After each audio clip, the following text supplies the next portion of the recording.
Halo guys, saya pernah membahas gudang garam dalam beberapa video saya yang sebelumnya. Nah, kali ini saya juga ingin tergerak untuk menganalisis secara mendalam mengenai gudang garam.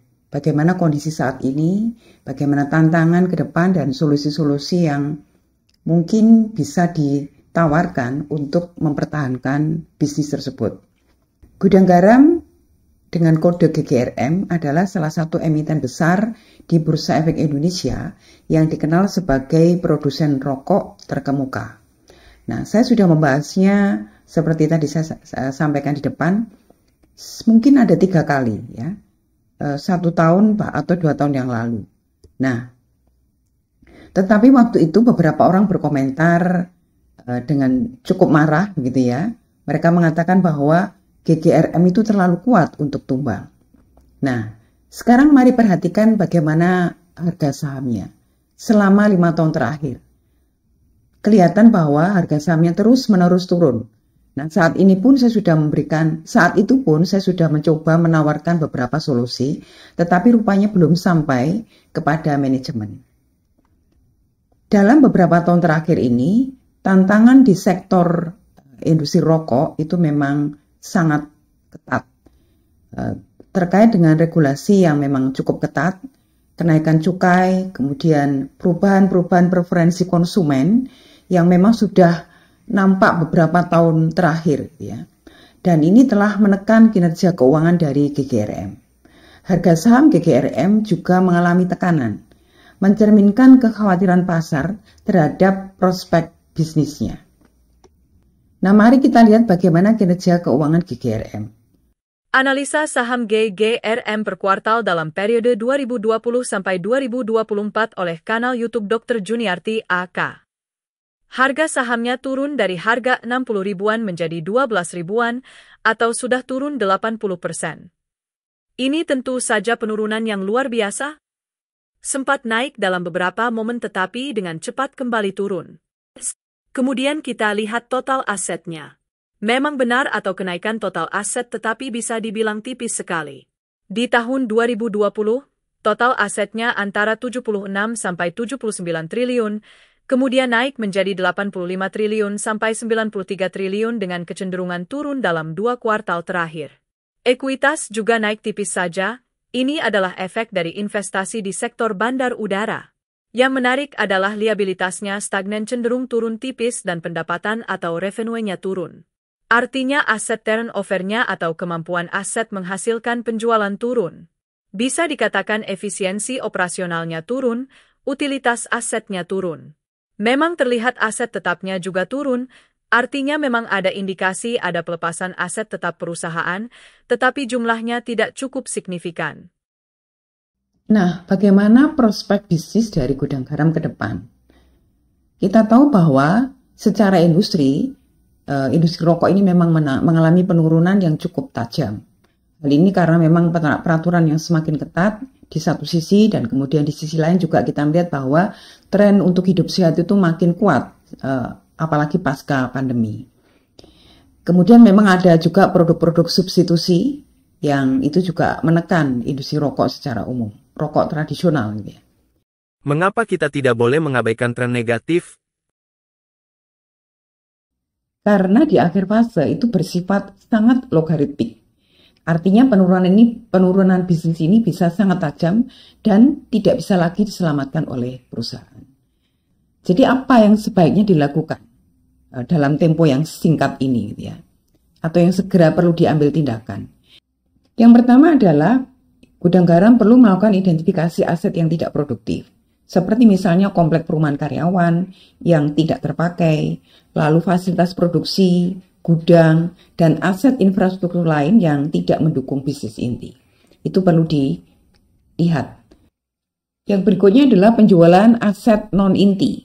Seperti misalnya mereka sudah terlanjur berinvestasi di bandara dan juga jalan tol yang ada di Kediri, itu bisa dijual atau dialihkan ke investor strategis. Kemudian gudang, bangunan yang tidak digunakan sepenuhnya itu mungkin dapat disewakan atau dijual.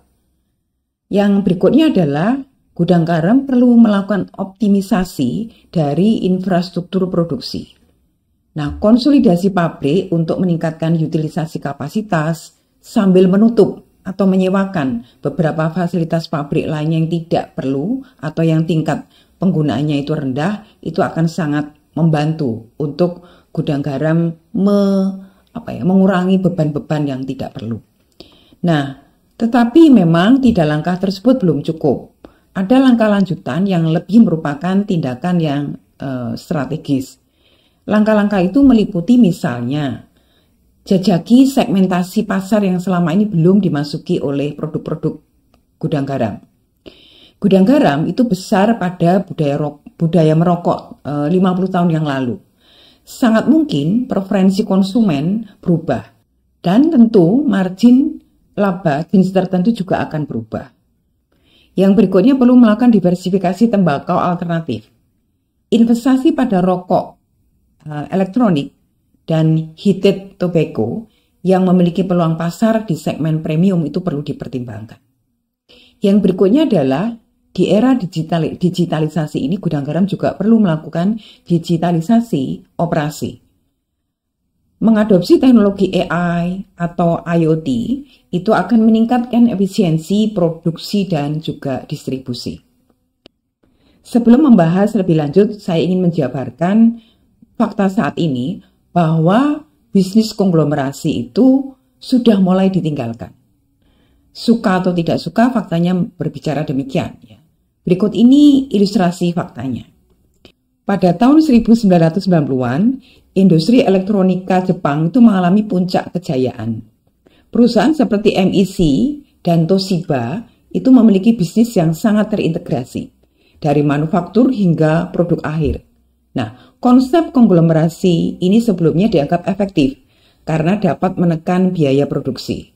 Tetapi ada satu kelemahan, yaitu ketika salah satu menurun kinerjanya, serta-merta sistem yang besar ini akan berdampak. Sehingga kelemahan yang ada justru bisa dengan cepat menyebar ke bagian-bagian yang lain. Nah, begitu juga yang terjadi pada NEC dan Toshiba. NEC mengalami penurunan signifikan setelah pasar global mulai menggeser fokus ke layanan digital dan semikonduktor yang lebih fleksibel. Toshiba itu meski memiliki portfolio luas, menghadapi kesulitan finansial besar hingga akhirnya mereka kemudian menjual bisnis intinya. Penurunan NEC dan Toshiba serta yang lain-lain itu semakin parah dengan munculnya produsen semikonduktor seperti misalnya TSMC Taiwan, Samsung, kemudian Intel. TSMC, Samsung, kemudian Intel itu fokusnya pada foundry semikonduktor dan melayani produsen hilir yang lagi booming saat ini seperti misalnya Apple, Qualcomm, kemudian Nvidia. Mereka sangat lincah dalam adopsi teknologi baru, fokus dan sangat efisien dengan volume produksi yang besar karena mereka melayani produk-produk yang sedang tren saat ini. Nah, lincah dan kenaikan volume yang cepat inilah yang sulit dilakukan oleh bisnis yang bersifat konglomerasi. Karena mereka harus menghitung supply chain dalam grup secara keseluruhan. Nah, apa akibatnya? Akibatnya perusahaan-perusahaan Jepang tersebut lebih sibuk dengan restrukturisasi supply chain secara internal yang semakin tidak terkoordinasi. Di sisi lain, TSMC, Samsung, dan Intel itu semakin cepat meningkatkan volume produksinya dan inovasi mereka. Nah, kita lihat sekarang tidak ada perusahaan Jepang yang eksis di industri HP, kemudian tablet dan laptop. Padahal ceruk inilah yang mendominasi perputaran uang dan industri elektronika saat ini. Nah, apa moral dari cerita tersebut? Jika GGRM itu terlambat merestrukturisasi model bisnis konglomerasi mereka yang tertutup seperti saat ini, maka bencana yang besar itu sedang menunggu di depan mata. Nah, jadi apa yang harus dilakukan oleh gudang garam? Menurut saya, gudang garam perlu segera untuk melakukan restrukturisasi bisnis anak usaha. GGRM itu memiliki armada distribusi dan infrastruktur logistik yang luas. Maka beberapa langkah strategis yang mungkin bisa dilakukan oleh gudang garam adalah pertama, spin-off dari bisnis logistik. Mereka perlu membentuk entitas independen untuk bisnis logistik yang dapat melayani kebutuhan internal dan eksternal. GGRM bisa membuat aliansi strategis ataupun mitra dengan toko online atau layanan logistik seperti Shopee, Tokopedia, JNE.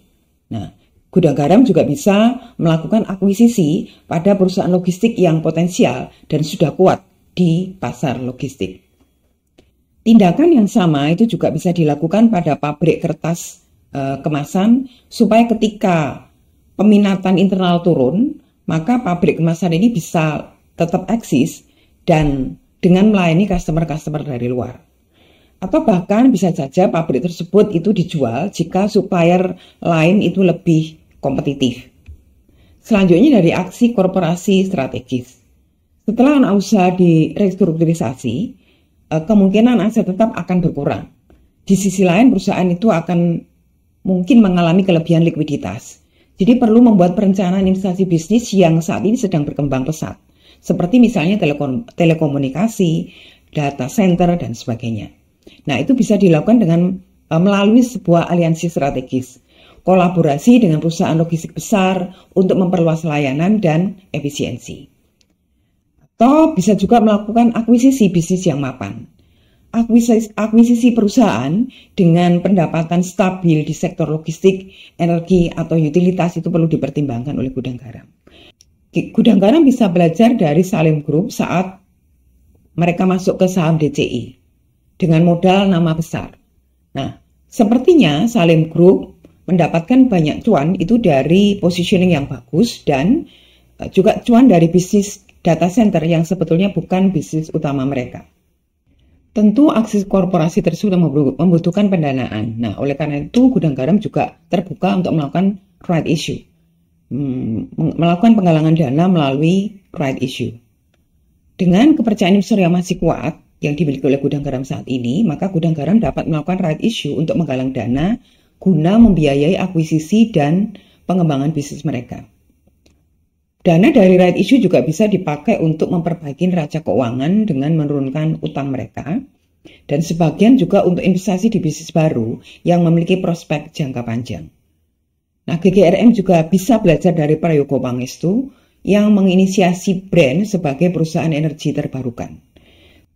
Nah, sama seperti Salim Group, Prayogo Pangestu itu juga kelihatan sekali dalam usahanya memaintain saham ini melalui BRPT.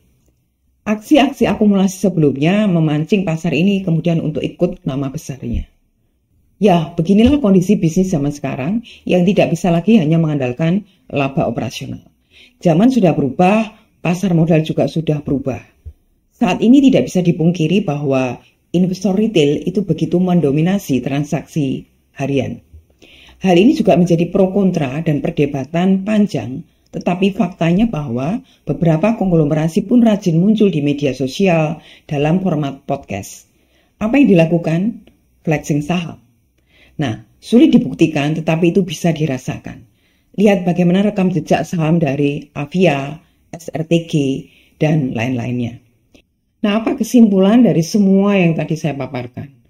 Yaitu perlu rencana aksi yang tajam dan terarah. Nah, apa yang saya bahas di dalam gudang garam ini hanya sebuah studi kasus yang saya paparkan untuk menjadi lesson learn kita bersama, di mana paradigma perusahaan itu perlu diperbaharui. Tidak terlalu penting seberapa besar perusahaan di masa lalu, tetapi perusahaan pun bisa seperti dinosaurus. Kemampuan adaptasi itu bisa sangat mempengaruhi kemampuan menghasilkan laba. Grafik kinerja tidak bisa bohong. Grafik persepsi investor melalui saham, harga saham, itu juga tidak bisa bohong. Mungkin kita bisa mengatakan itu defleksi jika misalnya hanya terjadi sampai 9 bulan. Tetapi jika berkepanjangan sampai misalnya 5 tahun, itu menunjukkan fix bahwa perusahaan dalam masalah besar. Jadi, seberapa besar pun perusahaan yang ada saat ini, tidak bisa dipungkiri bahwa perusahaan-perusahaan besar itu juga bisa tumbang jika mereka tidak melakukan adaptasi terhadap perubahan-perubahan lingkungan bisnis yang besar. Oke, ini yang bisa saya sampaikan analisis mengenai bagaimana gudang garam sebagai sebuah studi kasus yang bisa menjadi pelajaran bersama untuk perusahaan-perusahaan yang mungkin saat ini berada pada tahap yang sama dengan gudang garam. Mari segera melakukan perbaikan supaya kita bisa survive ke depan. Terima kasih sudah menyimak, sampai jumpa di video-video berikutnya.